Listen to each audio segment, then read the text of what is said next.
Voter তালিকা নিবিড় সংশোধন তথা এসআইআর এবং আসানসোল শিল্পাঞ্চলের সামগ্রিক অবস্থান প্রসঙ্গে বিভিন্ন প্রশ্নের উত্তরে কি জানালেন সিপিআইএম নেতা ডক্টর সুজন চক্রবর্তী শোনাবো। খসড়া ভোটার লিস্টে 58 লক্ষ নাম বাদ যাওয়ার পরেও নির্বাচন কমিশন লজিক্যাল কনস্পিরেসির জন্য লক্ষ লক্ষ লোককে ডাকছে, যেখানে দেখা যাচ্ছে 80 ঊর্ধ্ব অসুস্থ লোককে যেতে হচ্ছে হিয়ারিংয়ের জন্য। বিষয়টা কতটা উদ্বেগজনক বলে মনে করছে সিপিআইএম? এসআইআর নিয়ে নির্বাচন কমিশন একটা ছেলে মানুষই করল।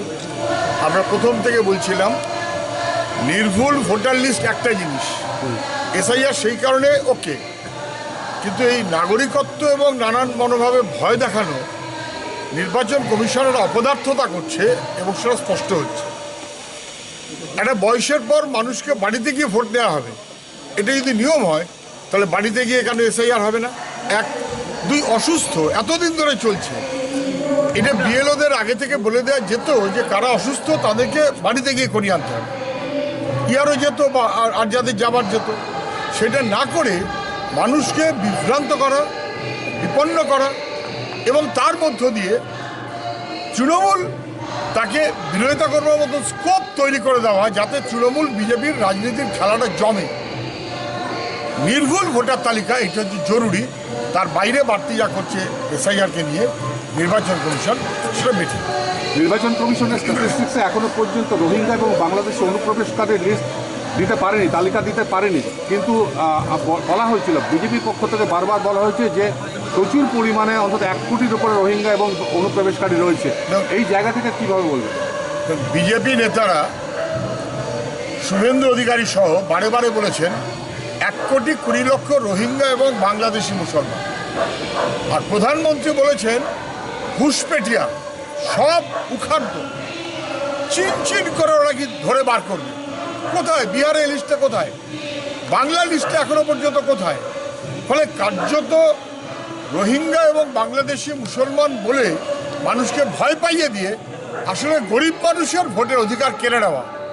যারা যোগ্য এরকম গরিব মানুষ, বহু মানুষ থাকেন আনডকুমেন্টেড, খালের পাড়ে থাকেন, রাস্তার পাশে থাকেন, অনাথ ইত্যাদি নানাবিধ। আরে বছরের পর বছর যারা এখানে বসবাস করছেন স্থায়ীভাবে, ইউনিভার্সাল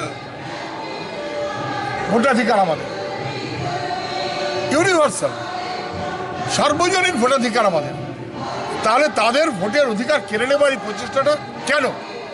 সরকারকে উত্তর দিতে হবে, বিজেপিকে উত্তর দিতে হবে।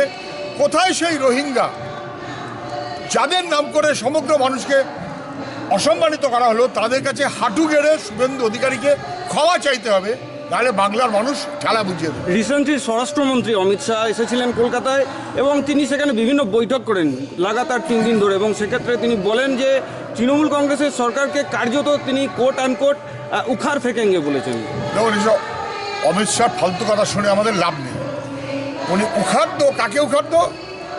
তৃণমূলকে। আরে বাবা, তো চিটফান্ডের মামলার কি হলো? ধরেনি কেন? হাতে হাতে যারা টাকা নিয়েছিল নারদকাণ্ডে, তাদেরকে ধরে জেলে ভর্তি করে পার্মানেন্টলি ভরে রাখেনি কেন? ফলে অপরাধীদের প্রশ্রয় দিচ্ছে দিল্লিওয়ালারা, সিবিআই ইডির নাম করে তদন্তকে 12টা বাজিয়ে দিচ্ছে, আর এখানে এসে রাজনীতি ভাষণ দিচ্ছে উখাদ্য। পশ্চিমবাংলায় তৃণমূলের সরকার টিকে আছে বিজেপির সাহায্যে, তৃণমূলের সরকার টিকে আছে বিজেপিকে সাহায্য করে বাড়তে দেওয়ার জন্য। শেষ প্রশ্ন আপনার কাছে, 2002 সালে এসআইআর হয়েছিল, 28 লক্ষ নাম বাদ দিয়েছিল। 2006 সালে তৎকালীন বামফ্রন্ট সরকার সিপিআইএম নেতৃত্বে ক্ষমতায় এসেছিল। 2002 সালের বেসিক যে এসআইআর আর আজকের এসআইআর মধ্যে মৌলিক পার্থক্যটা কি চোখে আপনার? 2002-এ যখন এসআইআর হয়েছে, কোনো মানুষকে দুশ্চিন্তা করতে হয়নি, কোনো মানুষকে বলতে হয়নি বা ভাবতে হয়নি যে তার নাম বাতিল করার জন্য ব্যবস্থা করা হবে, কারণ তারা সবাই জানতো যে দিল্লিতে মমতা ব্যানার্জি এবং বাজপেয়ীর এনডিএ সরকার, কিন্তু সবাই জানতো রাজ্যে বামফ্রন্ট আছে, বুদ্ধ ভট্টাচার্য আছে। 1, 2, এখন দিল্লিতে বিজেপি, রাজ্যে তৃণমূল, এবং ওরা এসআইআর এর নাম করে 2002 না, এটাকে অন্যরকমভাবে নাগরিকত্বের সঙ্গে লিঙ্ক করে আসলে মানুষকে ভয় দেখাবার চেষ্টা করছে, মানুষকে বেনাগরিক করার চেষ্টা করছে। ভোটার লিস্টের নাম বাদ দিয়ে দেবো এই বলে ভয় পাইয়ে দিচ্ছে, যাতে ভয়ে মানুষ মুখ বুজে থাকে, এবং সেটা ধরা পড়ে গেছে। দাদা, পশ্চিম বর্ধমানের আসানসোলে আপনি এসেছেন, এবং সেখানে আসানসোল শিল্পাঞ্চল জুড়ে আগে যে শিল্পাঞ্চল ছিল সেক্ষেত্রে বন্ধ কারখানাগুলো তো খুলেইনি, বেশ কিছু কারখানা বন্ধ হয়েছে উল্টে। তার সঙ্গে সঙ্গে অভিযোগ উঠছে বেশ কয়েকদিন ধরে যে ইসিএলের বিভিন্ন জায়গায় যে কয়লা তারা সেল করে, সেই কয়লা পাইলিং করে বিক্রি করে দেওয়া হচ্ছে এবং ইসিএল যেটা ক্ষতির সম্মুখীন হচ্ছে এবং ইসিএলের অনেক কর্মী সময়ে বেতন পর্যন্ত পাচ্ছেন না প্রথমবার। তৃণমূলের রাজত্ব থাকবে আর শিল্প হই হই করে বাড়বে, এটা হয় না। তখন বামফ্রন্ট ছিল, সবাই জানেন, ইসকোর মডার্নাইজেশন গোটা দেশ দেখেছে, গোটা রাজ্য দেখেছে, এবং তার জন্য বামফ্রন্ট সবাইকে সঙ্গে নিয়ে তার ব্যবস্থা করেছে যাতে ইন্ডাস্ট্রিয়ালাইজেশন ইত্যাদি প্রক্রিয়া হয়। আর এই গত 15 বছরে ইন্ডাস্ট্রিয়ালাইজেশনে গোটা প্রক্রিয়াটা ধ্বংস করা হয়েছে। কোলফিল্ড তাকে ধ্বংস করা হচ্ছে, লুট করা হচ্ছে, এবং কয়লার সংস্থাগুলোকে পর্যন্ত কমজোরি করে দেওয়া হচ্ছে। পশ্চিমবাংলায় সবাই বুঝতে পারছেন তৃণমূল আর তার পিছনে বিজেপি আছে, বাংলাকে ধ্বংস করার প্রক্রিয়া হচ্ছে। দাদা, আমার শেষ প্রশ্ন, আপনি এই মুহূর্তে দাঁড়িয়ে আছেন মহিশিলা কলোনি আসানসোলে, যেখানে উদ্বাস্তু অধ্যুষিত অঞ্চল একদা।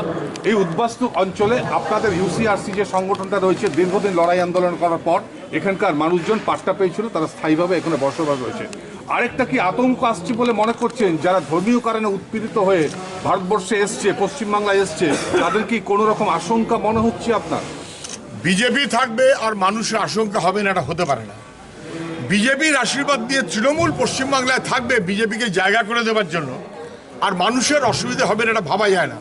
হবে, কিন্তু আমি মানুষকে আশ্বস্ত করব, বাম আছে, লাল ঝান্ডা আছে। তখনও উদ্বাস্তু মানুষ ভরসা করেছে এবং লাল ঝান্ডা সেই ভরসার মর্যাদা রক্ষা করেছে। কারোর বাপের ক্ষমতা হবে না এই মানুষগুলোকে বিপদে ফেলা। ধন্যবাদ।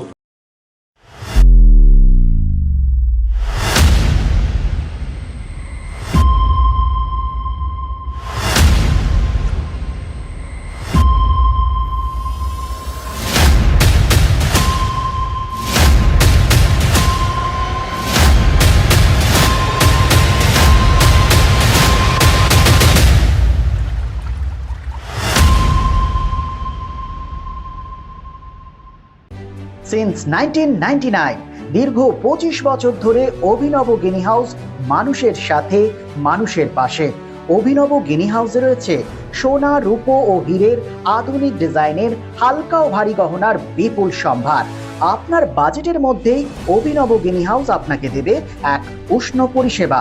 বিবাহ, অন্নপ্রাশন থেকে শুরু করে যে কোনো মাঙ্গলিক অনুষ্ঠান এবং উৎসবের আগিনায় আপনার সেরা পছন্দ অভিনব গিনি হাউস। অভিনব গিনি হাউসে আপনি পাবেন gold to gold full return, 20% discount on making charges, certified gemstone, hallmark silver ornaments, diamond ornaments এবং আরও অন্যান্য পরিষেবা। সুতরাং আর দেরি কেন?